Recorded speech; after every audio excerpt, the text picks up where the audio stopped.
I think what we can do is that we celebrate the culture that brings people together. I mean, I think it's so magic that people go to a place and listen to the same music at the same time. That's great. I mean, that's a cultural achievement, and I think that's not something that will keep alive if we don't do anything. So I think it's something that has to be reinvented each and every time.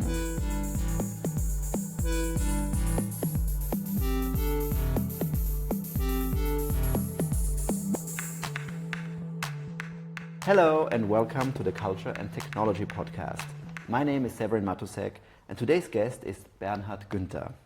Bernhard is the artistic director of Wien Modern, one of the biggest festivals for contemporary arts music in the world and the biggest one in Austria. Welcome to the podcast. Thanks for having me. So Wien Modern just wrapped up. It was edition number 38. It went over 5 weeks, I think, all over Vienna. How was it? Super intense.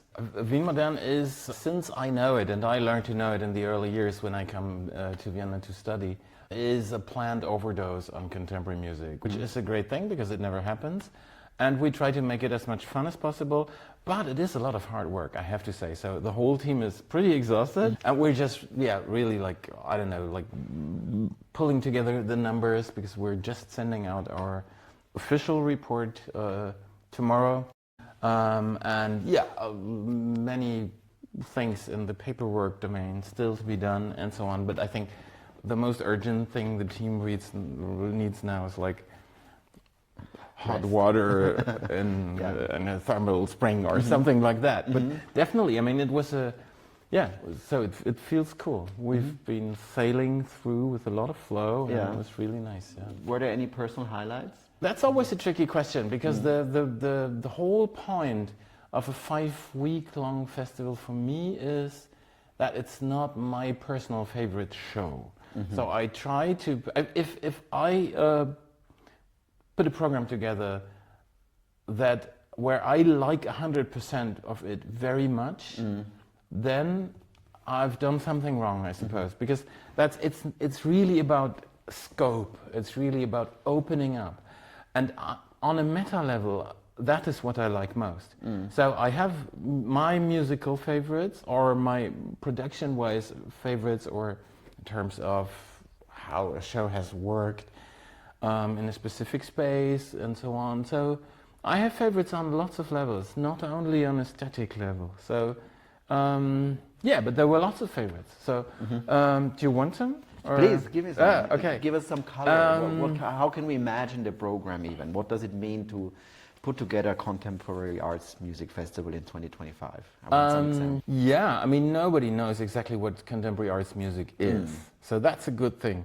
Or let's say all the people who said in earlier decades that they knew exactly what it is, and when they hear something, then they knew exactly that this was not contemporary music. That was a lot more often when I sort of grew into this art field. So that was in the 1980s and 1990s. At a lot of contemporary arts music festivals, it was this thing like after a show, somebody would just go in the courtyard and yell, "That was fantastic!" or "That was impossible!" So that was contemporary arts music festival feeling for me for a long time. And that is something that has sort of retired. And I really, really like that, because that's, if you have all these do's and don'ts and a couple of opinion leaders who always define what's forbidden and what's cool, that's pretty narrow. And no, I'm really happy because we're sort of, I mean, the festival program is confusing, and that's a bit on purpose, I have to say. If you go on one evening, you find something you really love, and then 2 days later you find something that but that has nothing to do with it.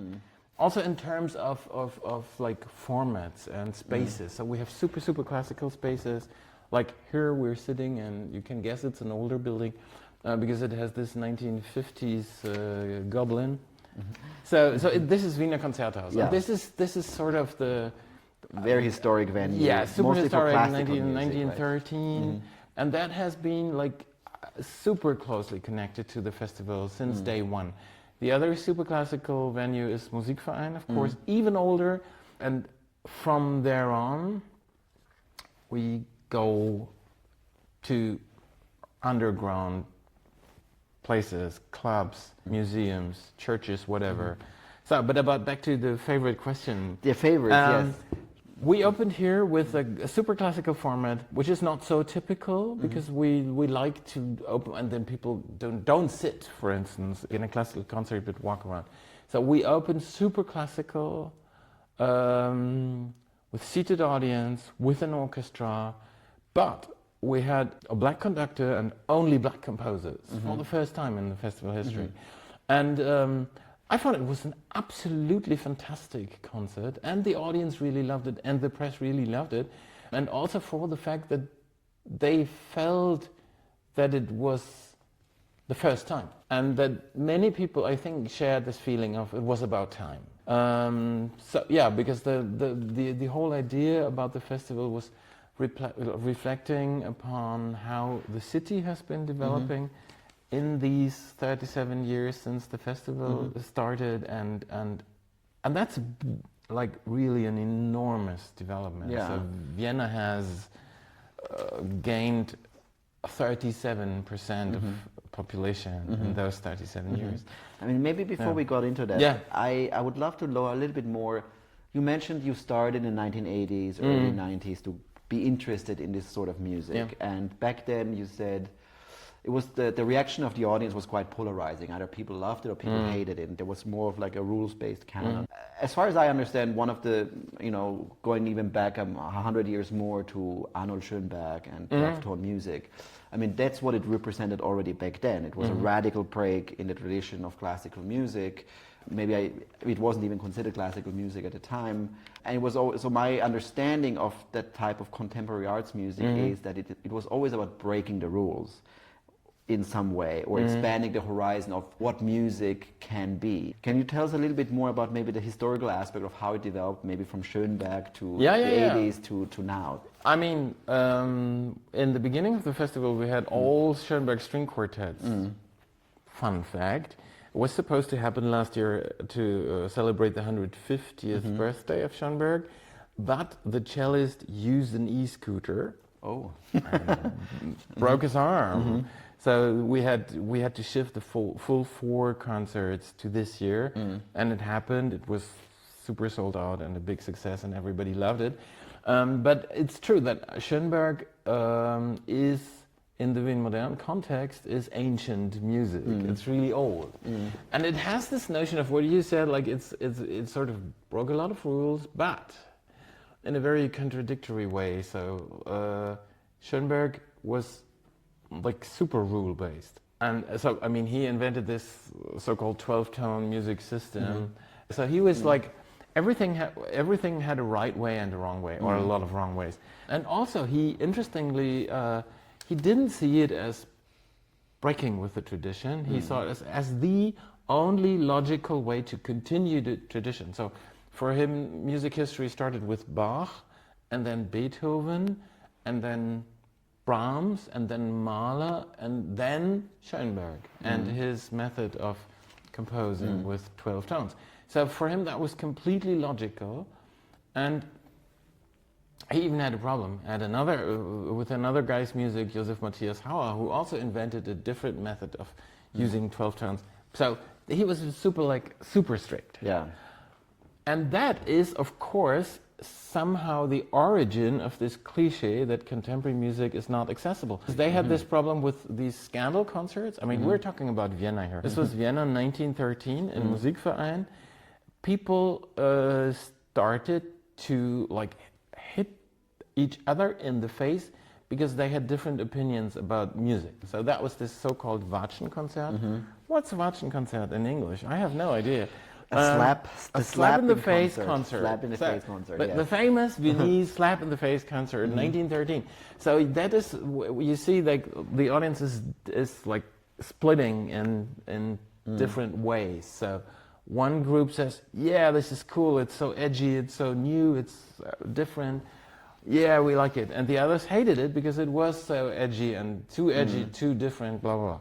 So, and this is, since then, contemporary music, contemporary arts music has sort of always been on this narrow, difficult path and stuff. But this is what I meant.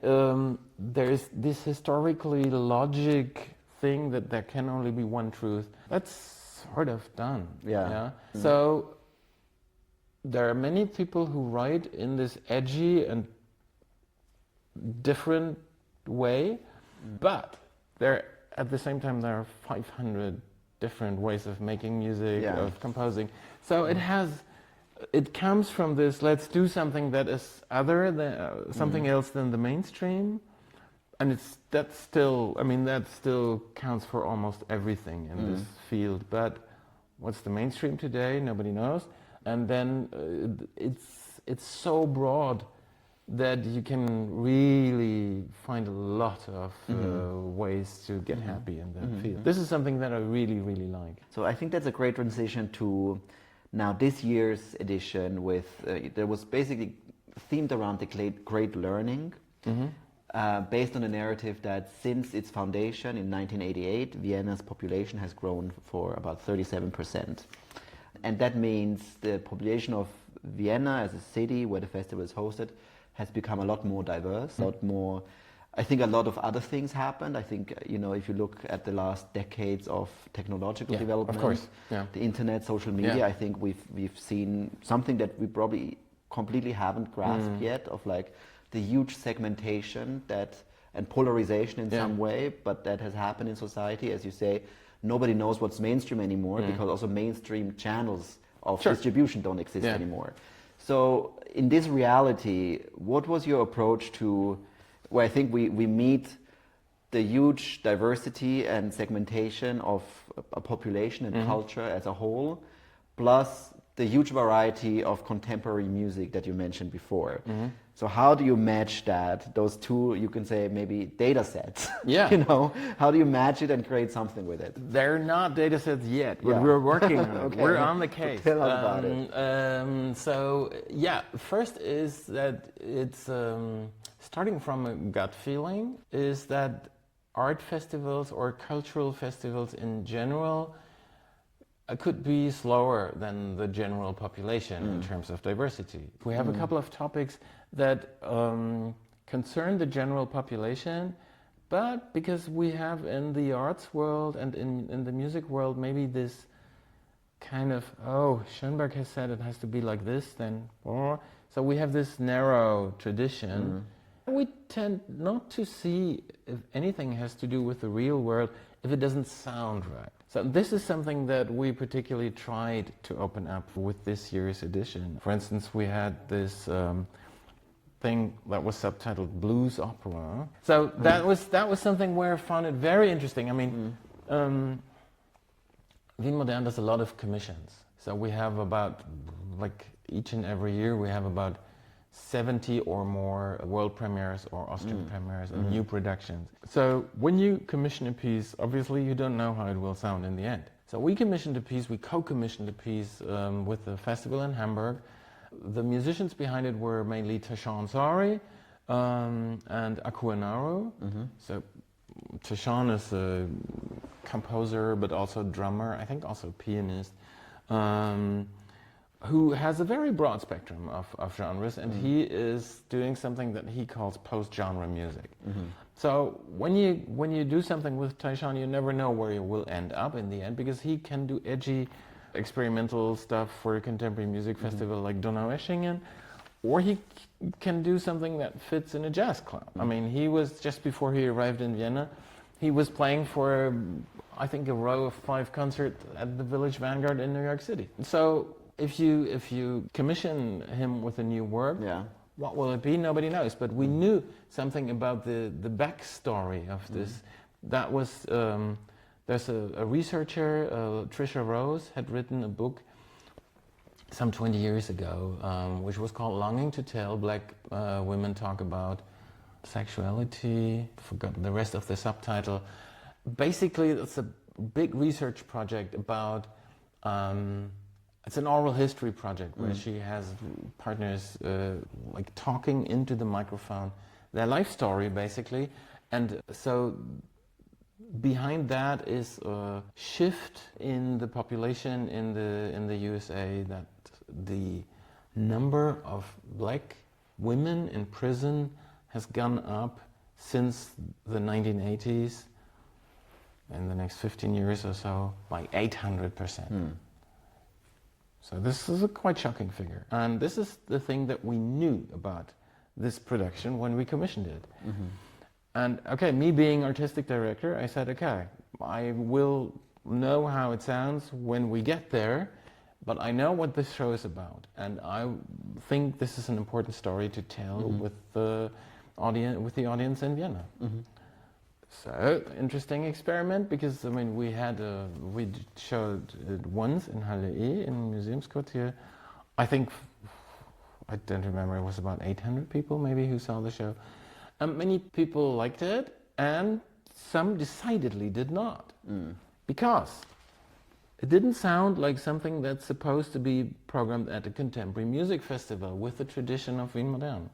Now, okay, this is an interesting point to work on. If you refuse to say, oh wow, this is a shocking story, just because the aesthetic surface is a little bit out of what you expected, then that could be an indicator that maybe your aesthetic spectrum is partially getting in the way. So this was a super interesting experience for me, because I mean, I was so shocked when I heard this number and this whole story about the suppression of black women, and I had a fantastic opportunity to have a great team of mainly black women tell this story personally on stage in Vienna. And then a part of the audience says, that was so in the face, we didn't need this message, we wanted something that sounds more like contemporary music. Then I think, okay, interesting. I mean, a contemporary music festival will always create friction, because you don't know what you will get in the end.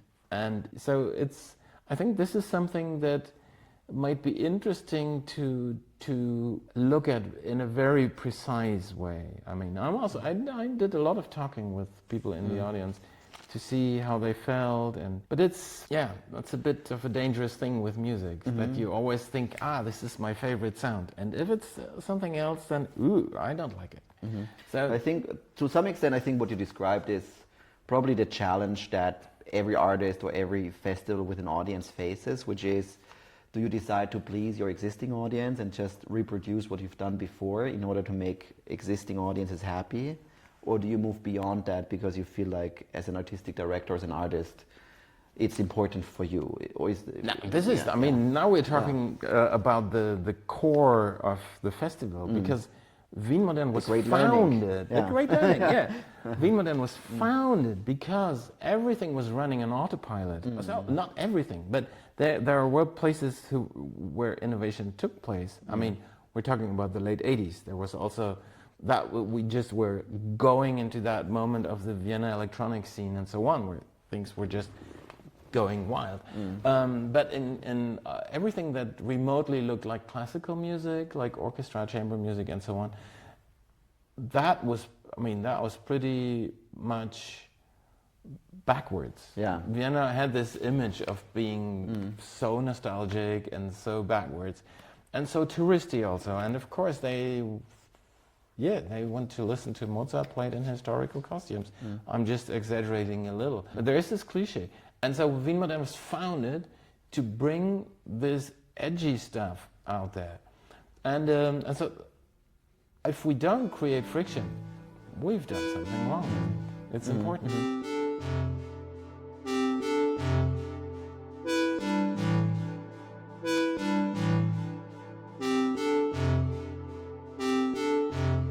When it comes to these layers that we discussed before, layers like diversity of background, diversity of education, diversity of knowledge, diversity of taste, segmentation all over culture. With the piece that you just mentioned, do you think you achieved something, as in bringing completely new audiences to Wien Modern through pieces like that would probably never would have paid attention otherwise, where a specific piece that you commission maybe reaches people in corners that otherwise it wouldn't reach them because it is relevant to them. Is this something that you intended and that happened? I mean, in all modesty, it's a difficult thing to intend because I think you have to create on the long run. You have to create very patiently an atmosphere where people trust that something that might be relevant to them could happen at a festival. So you can't say, okay, now we've done one woman composer and then expect that gender balance is all right. That's ridiculous. I mean, it's you have to really. It's an effort. It's a constant thing that you have to do and that you have to work on, and also to be believable that you create this kind of trust that people say, okay, this could be interesting. I mean, our channels of communication and so on are not so different from what they used to be in the last years. So it's really something that needs time. And so that's the first thing, to be modest about the expectations. I think that's important. A second is, I can only give you an educated guess at the moment when it comes to, is the audience, has the audience been more diverse? Or have we been able to reach out to new people? I think in part we have. Also goes along with the different venues. So we did a concert at Otterkringer Brauerei, and I think that was probably the first time that Wien Modern did something there. And so a lot of festival regulars went to Otterkringer Brauerei. That's a former brewery. Yeah, it's a former brewery which is like parties and clubs and rock concerts and so on. But I don't think every classical music listener in Vienna has heard about that. So it's probably like there's a very, very small overlap of people who go to Otterkringer Brauerei and people who go to Wiener Konzerthaus. So, I mean, we create a bit of overlap with when we use that as a venue, because then some festival audiences go there, and maybe some people who say, it's at Otterkringer Brauerei, then there's a pretty good chance that it could be a little bit more interesting for me and a little bit more accessible than if it were at Konzerthaus. So yeah, but that is something to be done with a lot of modesty. I think that's super important, because just because you have a different venue doesn't mean that, now we have a new audience. And also, we have no figures. I mean, you mentioned the word data I wanted before. to go back to the data question.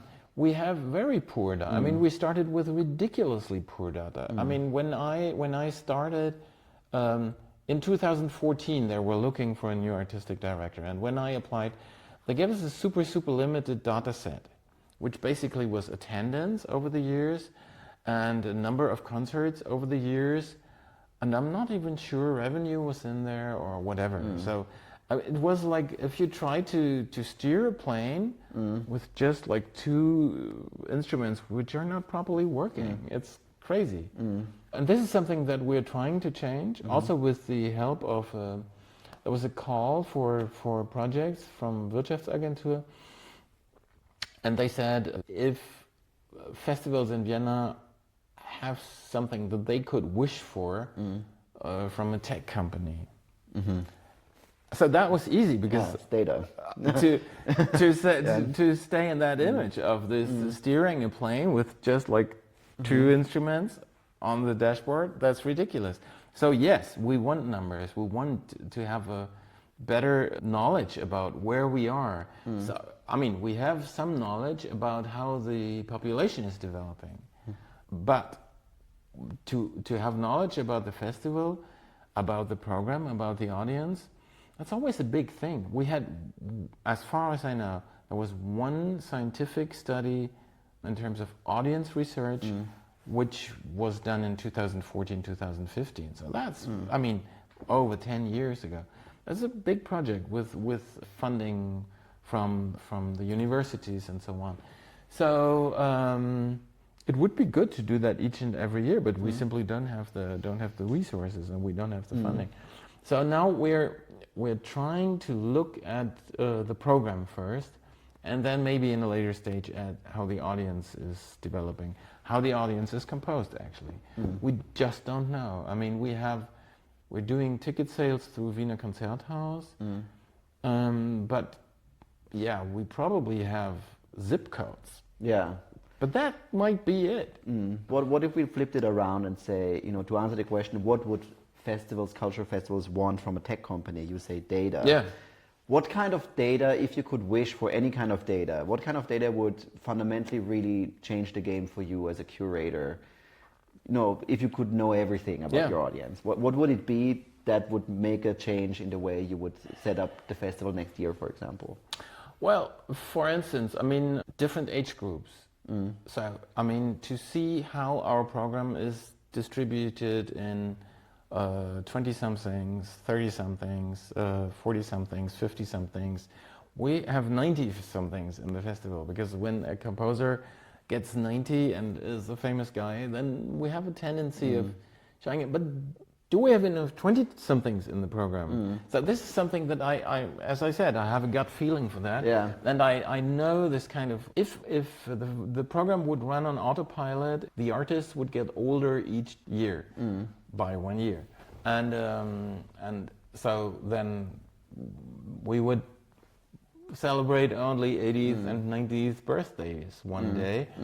So this is something that happens automatically. People grow older, so you have to look out actively that a program stays about as young as it was 10 years ago.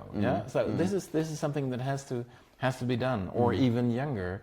If 10 years ago they were too nostalgic and had too many famous older composers in the program. So this is something that needs really active steering. So, but it would be super good to know about this, or to know about where do we have, I mean, how many artists do we have that have a migration background? Yeah. Or how is the exact gender balance among our artists? We know that the non-binary percentage in the population is growing rapidly. If you look at the statistics, it's still like, not so many percent in the official data sets of the government. But we have, without having researched properly, or without even having asked people for how do they perceive themselves, how do they define themselves, we have at least 9 non-binary artists in the festival. Well, this is something that is remarkable, I think, because it's for something that where a couple of years ago we didn't even look, we had no awareness that this is existing, and so there is a big dynamics in so many criteria, Also, like, music is especially prone to higher education. Yes. Because I said you have to learn the bloody violin for some 20 years until you're perfect. So in order for a music festival not to end up as some elite thing, I mean, that is the image anyway, you have to do something. You're supposed to do something. You have to do, like, for instance, you can do calls, you can do cooperations with schools, or you can do cooperations with music universities. Okay, music universities also pretty prone to being in this elite thing. I think higher music education is probably one of the more classist forms of education. So yeah, and to have an awareness for all these things is something that is part of the learning curve. But I think it's important to do it now. Because otherwise, if we don't start to think about this, then I think probably in 10, maybe 15 years, the rest of the population will start to ask themselves, what exactly are they doing there in these kinds of culture festivals? Yeah. So this is, I have this sense of urgency that's, I have a lot of respect for this dynamics in the development of the population. Yeah. And I think it's about time to check this out. You mentioned tech companies and data. The tech companies won't probably give you the data. Yeah. But they can give you a tool and then you have to see how to get the data. It's a tricky thing, I can tell you, because we're working on this. I mean, I've been working on this as well. Yeah. What I find interesting about, I think, what you described and the data versus human curation part, I think is like, we're now in a time and age, and we had numerous other conversations with artists about this, where artificial intelligence comes into the game. And I also, I think to make it even a broader picture, I see there's some connection maybe to the logic-based music of Schoenberg and some of these algorithm-driven machines that we deal with today. I think we're in a time and age where a lot of people ask themselves, when they see what AI can do in terms of data processing and understanding, what makes us truly uniquely human if AI can do certain parts of that, which is mostly processing data in a way.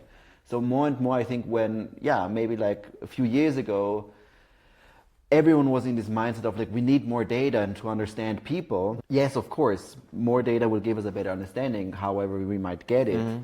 But I think at the same time, I see there's also like a shift in mindset now where like, yes, we need the data, but also we need the specifically unique human taste that maybe a singular person or a team with expertise in a field brings in. And I would even argue, if you go into like the production of music, for example, there's countless examples of artists, for example, like Drake, who was very popular on Spotify, whose last album was clearly produced to work on Spotify as a sort of background music, to amass as many streams as possible.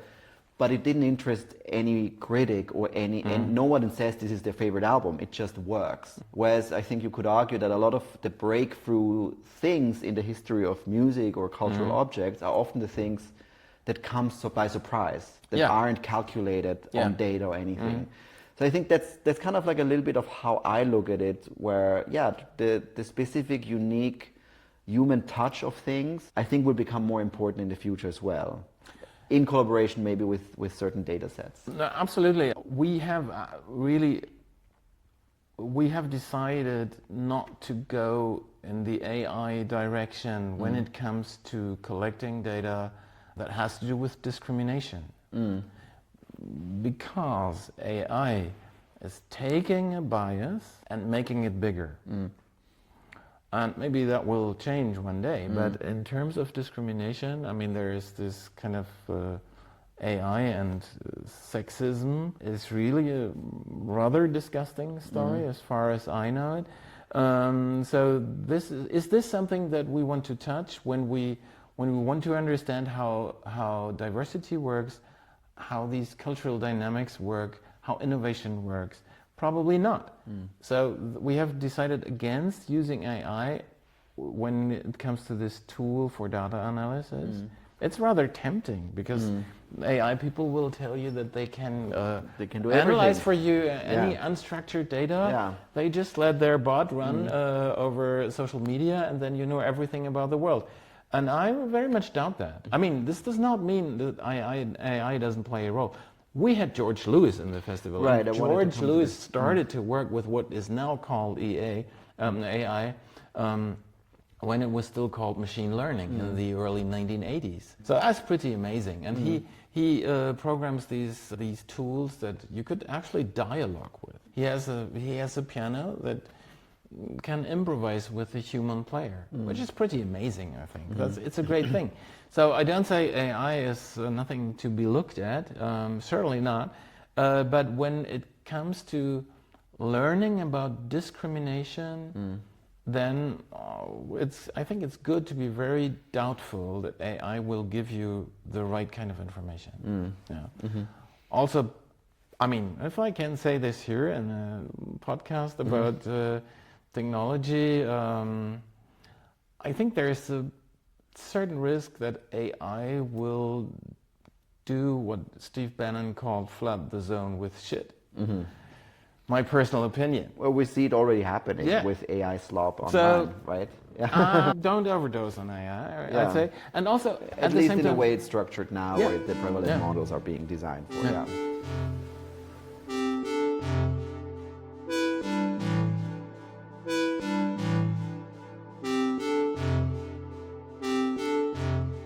But maybe let's jump to George Lewis, because like I think that there's an interesting connection. I mean, first I'm curious. about George Lewis as an artist and a composer and his use of AI, and secondly, in the decision to bring him on as a co-curator in some parts of the program, of like how that decision was made, how you related to it. So maybe you can give us a little George Lewis introduction. Yeah, sure. I mean, it's such a pleasure to have him in the festival because he has this wonderful way of sharing his thoughts, also about tough topics like, I mean, racism or post-colonialism. That's something that is not easy to share with an audience. And he has this absolutely wonderful way of talking about it that everybody says, oh, he's right. And so I've learned so much from these talks with George over the last 2 or 3 years, probably. For instance, he has this wonderful comparison of, imagine that that the world of this art form of contemporary music, this domain of contemporary arts music, is a house. So now you notice that it's a beautiful house, it has a long history, fantastic thing, but it has a couple of holes in the roof. And those holes in the roof are a problem that you should notice, like a horrible gender balance or a horrible balance in terms of post-colonialism and so on. So now then he said, okay, we should be offering some kind of service, like, okay, I have a diversity problem, can you please help me fix it? And this is something that he does in a wonderful way, that you actually get a kind of awareness of problems you for the first part of your life you didn't even know that they existed. Yeah? So, and this is something that I'm extremely grateful to George Lewis that he stays on the topic. He has written this wonderful text, Post-Colonial Curating in 8 Difficult Steps, I think. It's published by Van magazine online. So that's something that he brought this into the discussion in a very productive way. I think he's really set things into motion. At the same time, having said that, he's a wonderful composer. He's a wonderful trombone player. I think he refuses to play the trombone now. But some people refer to him as, oh, this famous free jazz trombone player. But I mean, of course, he is. He has been a member of AMM. What's AMM? Is it AAM? No, Advancement of American Music. I have to stutter. So we will probably leave these somewhere in the comments in the right form. And he was like, for a long time, he was the super youngest member of this. It was revolutionary group of black musicians in, I think, from the 1970s on. I might be wrong. And so he has been extremely connected. He has written books like Composing While Black, together with Harold Casidu. And so just to raise the level of visibility of something, of a part of this arts world that has been overlooked for a very, very long time. You know, there's this thing like that when the Vienna Philharmonic is being asked why they do so few women composers, then it's always like, yeah, you know, we look for quality. I mean, we know that it's always the usual. It's always the thing, and there are no good women composers. I mean, this is so. It's just. Oh my God! This is so. Get yourself an update. And George Lewis is giving us an update, and that is super helpful and instructive. And I think the reviews after this opening concert that he had co-curated together with the conductor Wimby Casiboni was like, this was a fantastic concert. So good pieces, so touching, and so on. So. Yeah, this is this quality argument, which I also heard after the Taishan Saori Aquanaru concert, is very dangerous because we get so used to what we think what quality is that we completely lose a broader perspective. So, and this is something that George Lewis as a co-curator has really been so helpful about. So that was really wonderful. Yeah. And then there's the other element of George Lewis, as you mentioned, his work with machine learning and AI.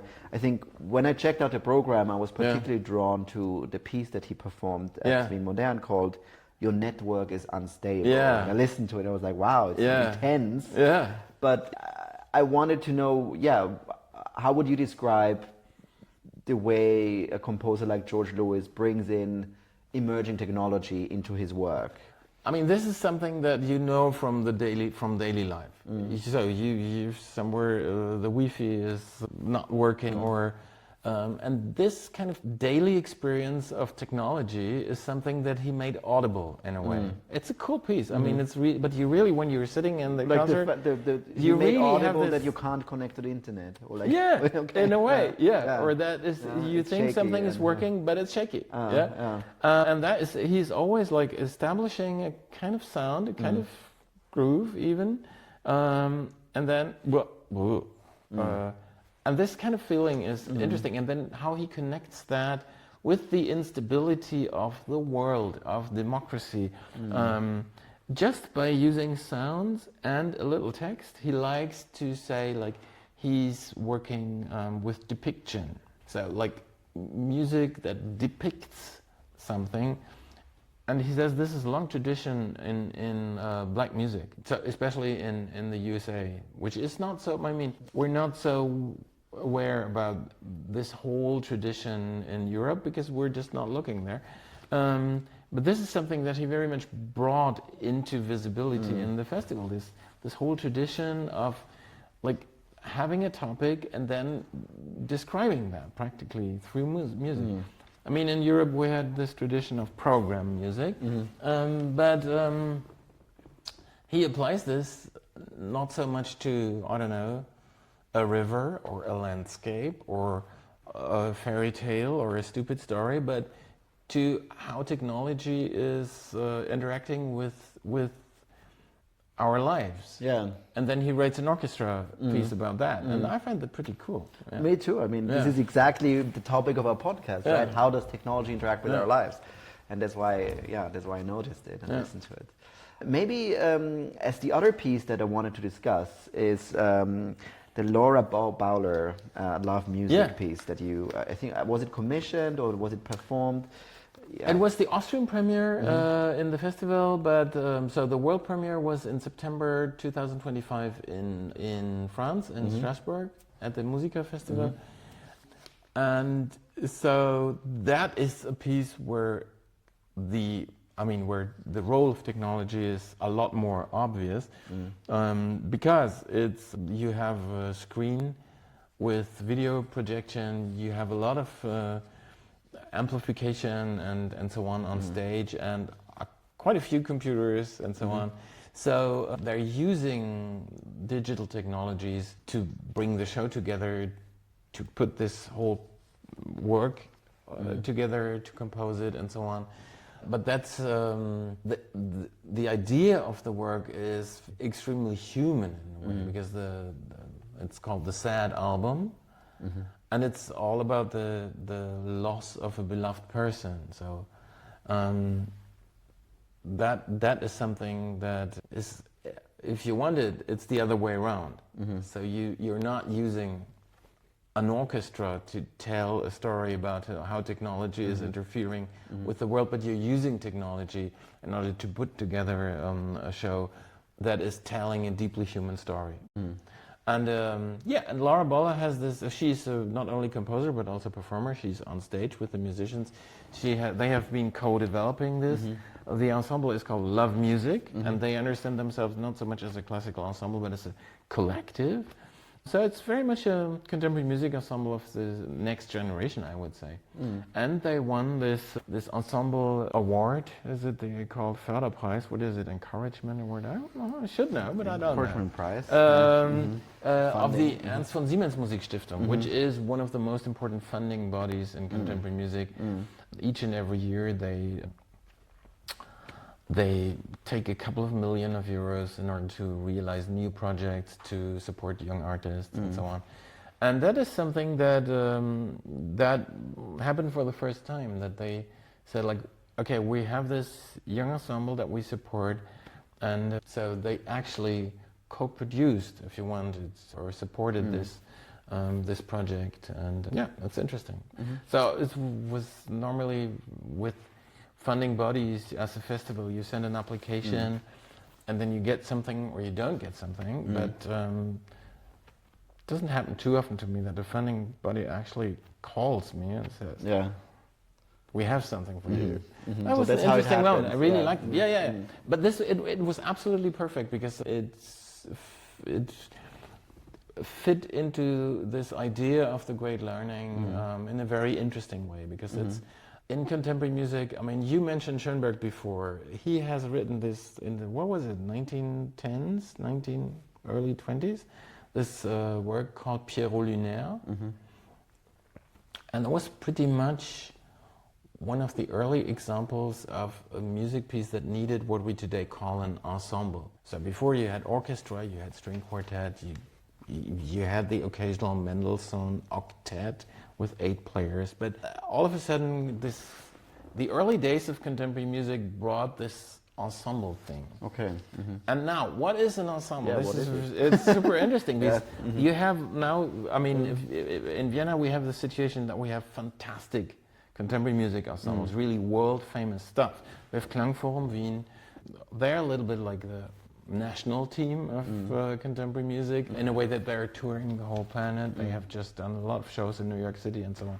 But you also have Face, which is almost on the same level, I would say. You have Studio Dan, which comes more from jazz and improv, with the background a little bit in Graz, in and around Graz, but now very much a Viennese ensemble.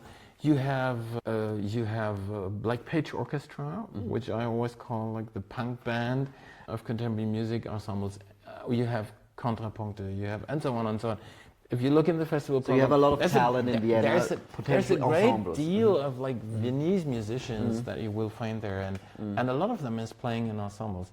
That's really a cool situation for the festival also, because this is really, I mean, I know a couple of big cities in Europe and elsewhere where they have a couple of ensembles, but I think this situation in Vienna is super high class. That's really deluxe. Yeah. To have a couple of ensembles which are super ambitious, super inventive, pull together amazing shows. So that's really great. And but what is an ensemble? So if you compare Klangform Wien, somebody said it's on the level of Vienna Philharmonic.